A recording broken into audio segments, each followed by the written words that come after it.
is the second video for the chain rule.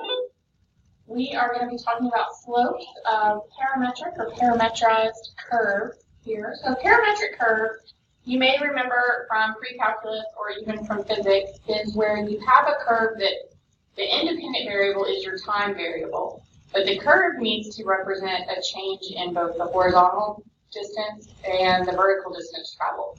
So the parametric curve will actually have two equations to it.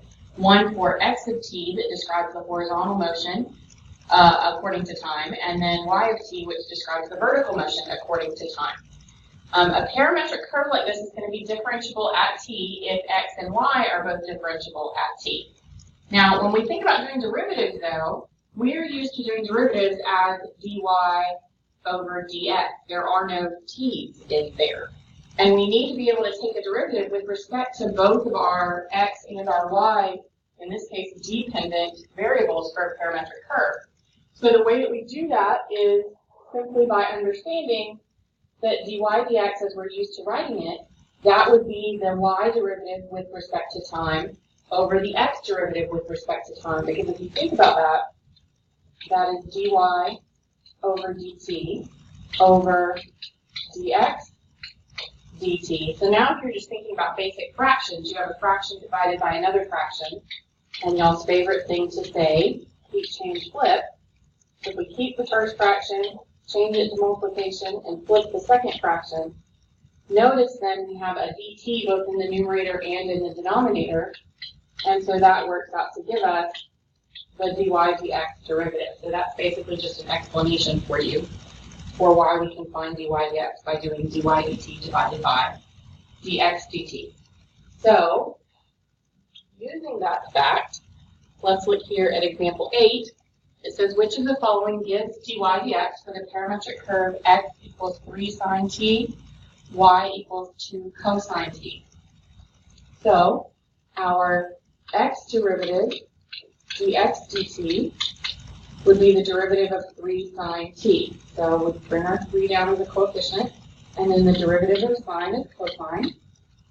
And then our y derivative, dy dt, would be the derivative of 2 cosine t. So we would bring our 2 down as a coefficient, and the derivative of cosine is negative sine, so this would be negative sine t. So then using to find dy dx, we do the y derivative, negative 2 sine t, divided by the x derivative, 3 cosine t. That would give you your dy dx. Now, when I look over on the right at the 5 different choices, I do not see anything that says negative 2 sine t over 3 cosine t. So this is where you have to use your trick identity that hopefully you remember from pre-calculus. The negative 2 over 3, that can just be written as a negative 2/3. Sine t over cosine t, since they're both of t, we can think about sine over cosine. Well, sine over cosine is tangent. So we get answer choice C for negative 2/3 tangent of t. So another thing you could potentially do is you could then actually write an equation for a tangent line, if my screen will scroll up, to a parametric curve at a particular point. So it's no different than writing an equation of a tangent line with our normal functions we've been doing. We need a point, and we need a slope. And then we can write an equation of that tangent line. So our point has to be an x-y pair. Notice that the information that's been given to us, we have x equals secant of t, y equals tangent of t, and t equals pi over 6. So to get my x coordinate, I would evaluate my x function for the given time that they've given me. So that would mean finding the secant of pi over 6. Secant of pi over 6, secant is the reciprocal of cosine. Cosine of pi over 6 is square root of 3 over 2. So secant is going to be 2 over the square root of 3.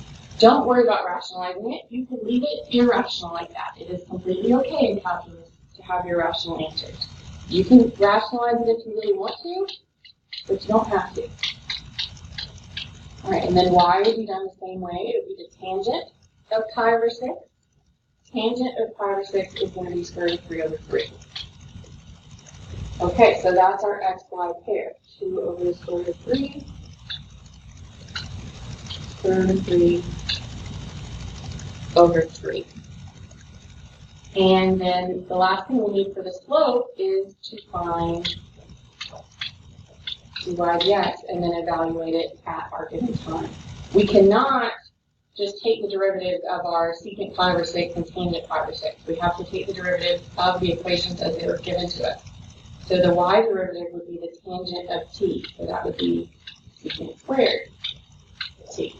The x derivative would be the derivative of secant t, so that would be secant t times tangent t. Now, you may notice here that you have a secant both in the numerator and the denominator. In the numerator, you actually have 2 of them because it's squared.